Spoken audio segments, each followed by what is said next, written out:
Hi, I'm Danielle Yoho, and my project was over understanding substance abuse and its correlation to child abuse and neglect. So the first thing I asked myself was, is there a substance abuse problem? And here's what I found. Almost 21 million Americans have at least one addiction. Nearly 39,000 people die in a year's time from a drug overdose.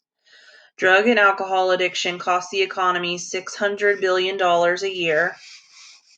It is estimated that 1 in 8 children live with a parent that abuses alcohol or drugs.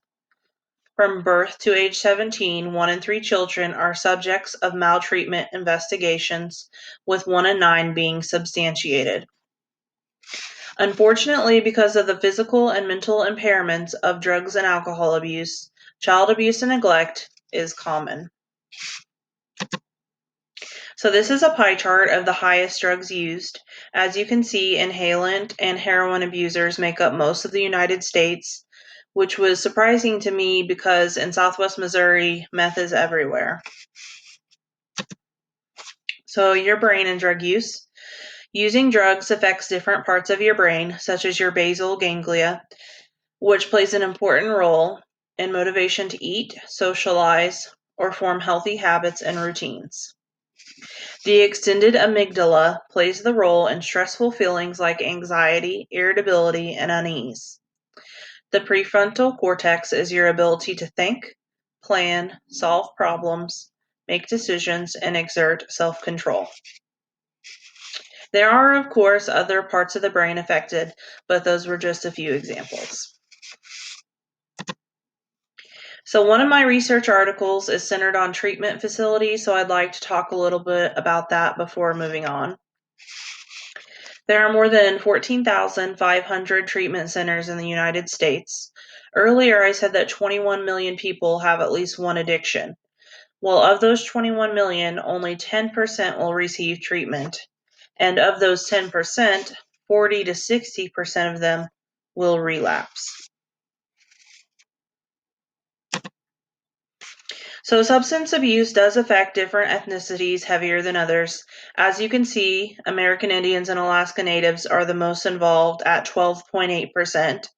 Whites are at 7.7%, African Americans at 6.8%, Hispanic Latinos at 6.6%, Native Hawaiians and Pacific Islanders at 4.6%, and Asian Americans at 3.8%.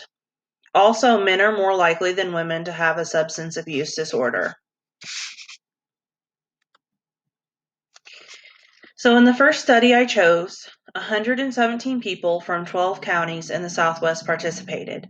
They come from a variety of job fields, including foster parents, lawyers, and CPS workers, just to name a few.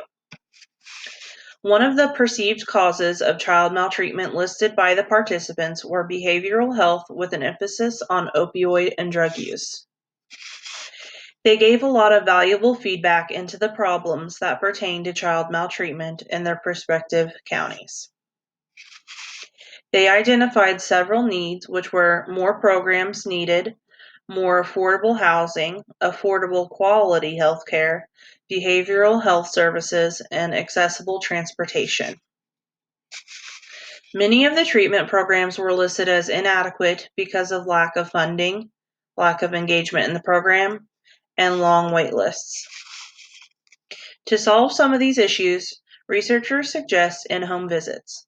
Parents or guardians would not have to worry about lack of transportation, and workers would be better able to connect them with behavioral health services.